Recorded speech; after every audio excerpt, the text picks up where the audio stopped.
So if I'm being completely honest with you, I have a fairly limited amount of experience when it comes to Europe.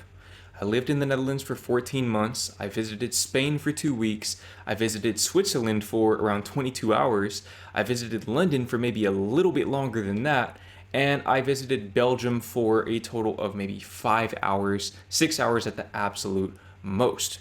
So rest assured that there is still a lot for me to see.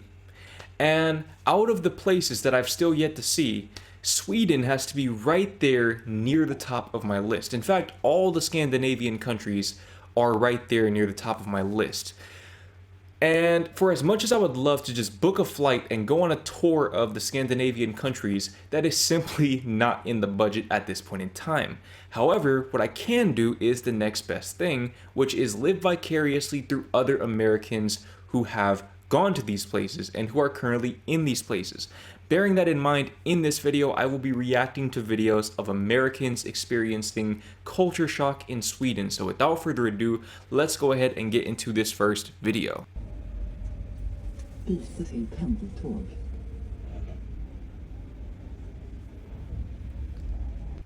That right there is absolutely crazy. First of all, obviously you can't see these people's full outfits, but this person right here seems like she is dripped out. People in Europe, really across the board, every place I've been to in Europe, they seem like they dress very, very well. And I don't know why that's the case. Of course, being in a colder climate helps with that, but maybe it's just the fact that people in Europe are generally around other people a lot more because they're on public transit and the cities are actually walkable. But that's a different discussion for a different day. This video is so quiet that I could have played it on mute and it would have been the exact same. As a matter of fact, I'm going to do that right now. Let's mute the video and then watch it again. Basically the same exact thing. Basically the same exact experience. The pure radio silence on public transportation during rush hour. So this is during rush hour. Now, I haven't been on public transit in any country other than the Netherlands, also Switzerland. I rode the train in Switzerland very briefly, but I was on the public transit in the Netherlands fairly frequently, at least twice a month, I would say. And I don't even know that it was this quiet in the public transportation in the Netherlands. So even within Europe, and most certainly not within the US, because in the few cities where they do have public transit, people are most certainly not riding in silence like this, especially during rush hour. New York subway, people are going to play music, they're going to be doing flips all in the little poles and things like that. Yes, that's an actual thing that people do. It's kind of cool to see, but I'm getting to that age where I really detest unnecessary noise. And because of that right there, I really find these Scandinavian countries attractive. And I'm kind of generalizing here. I know the whole point of this series is to point out some of the differences and the cultural nuances between the different European countries.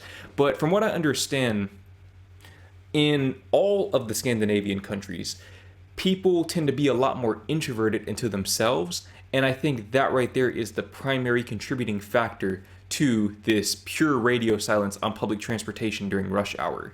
So that right there, in and of itself, just that introversion, that culturally embedded introversion, makes these countries very attractive to me. Let me know if your experience in these countries, whether you live there or have only visited, let me know if your experience is like this right here, if this is just the norm, or if this is the exception. Because this doesn't even look like it's on the designated quiet car like you have in the Dutch trains or the trains in Switzerland. I don't even know if they have that in Sweden or if they even need that.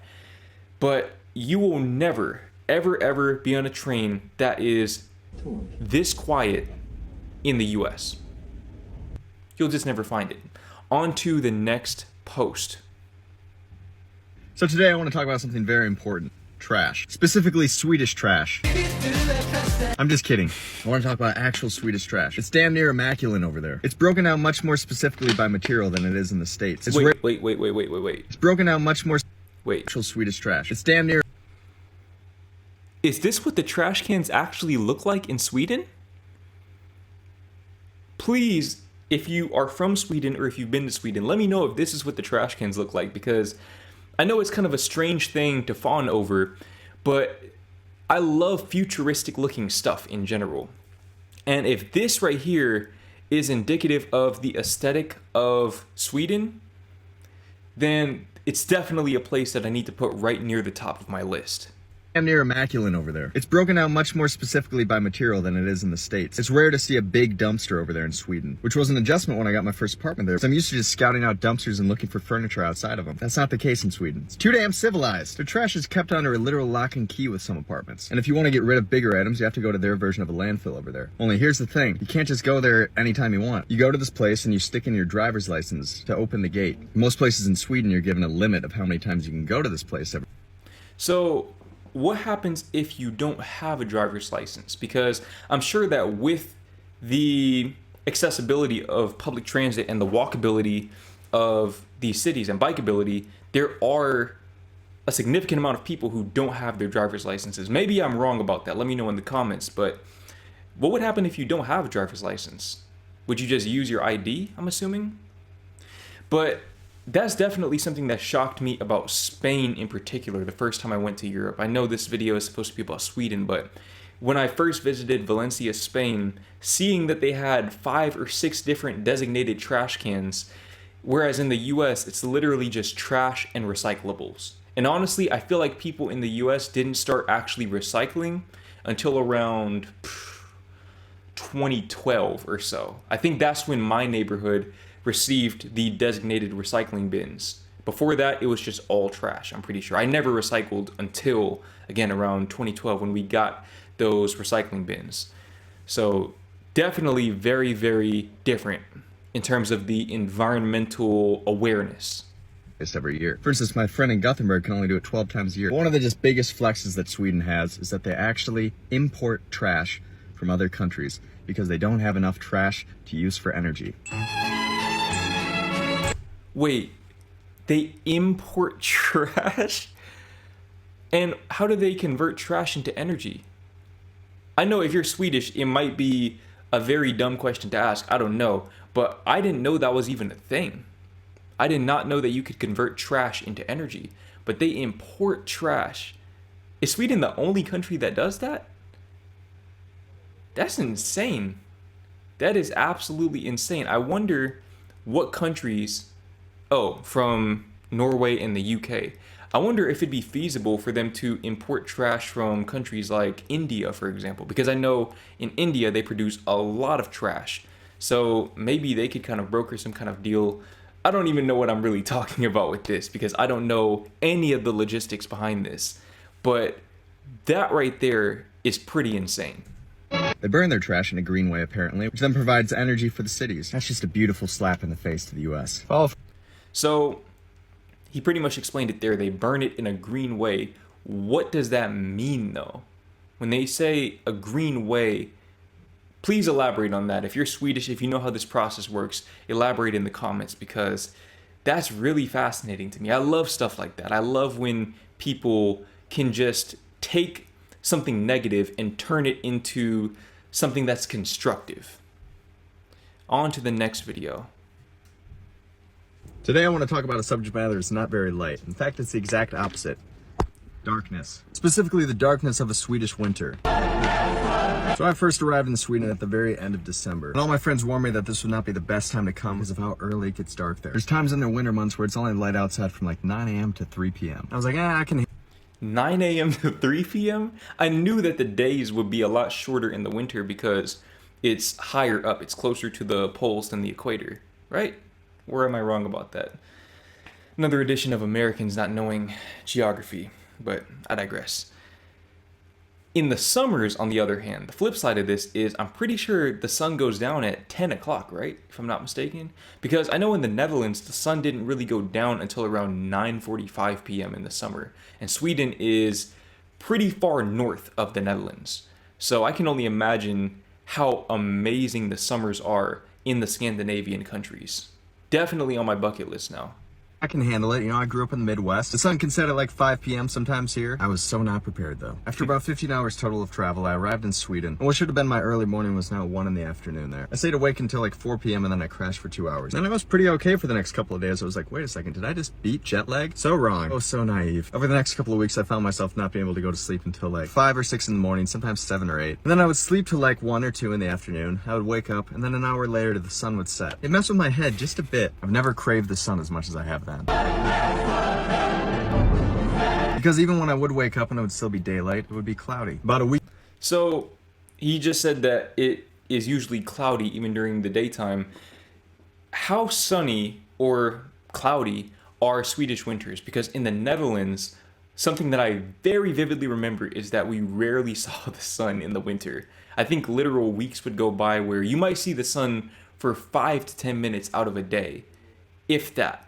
But you would definitely go multiple days consecutively without ever seeing the sun at all. And it did bother me just a little bit.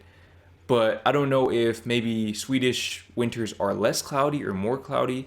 Definitely curious to hear about that. But I do like that, and I'm just kind of assuming here, but I like that the Swedish winters are cold enough to see snow every year. Because in the Netherlands, you don't really get snow every single year. You might get a dusting, but as far as snow that actually sticks, I like snow. I actually like snow. So I also want to visit Sweden in the winter. A weekend of my time in Sweden, I woke up at 1 in the afternoon and I saw the sun. The first time seeing the sun in Sweden.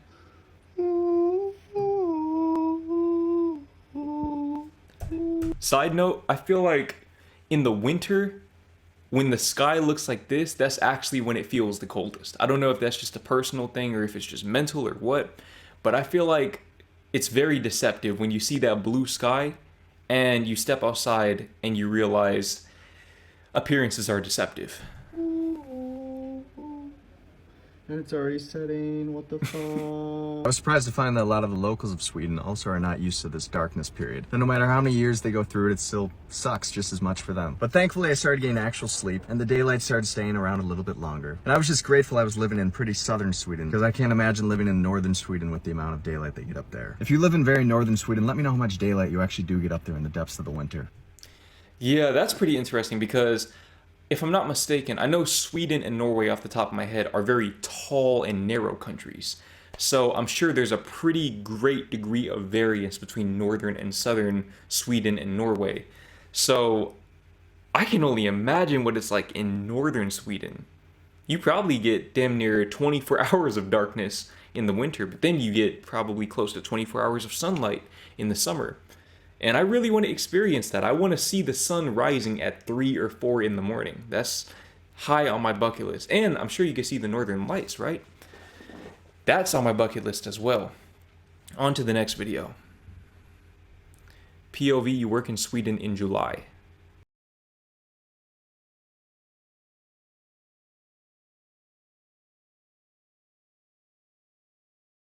So completely empty. So I don't know why this is the case. If I had to guess, I'm assuming that because Sweden, just like most other, or really probably all other European countries, is, well, civilized and they offer a generous paid vacation, that people generally all take their paid vacations in the summer because the summers are so nice there.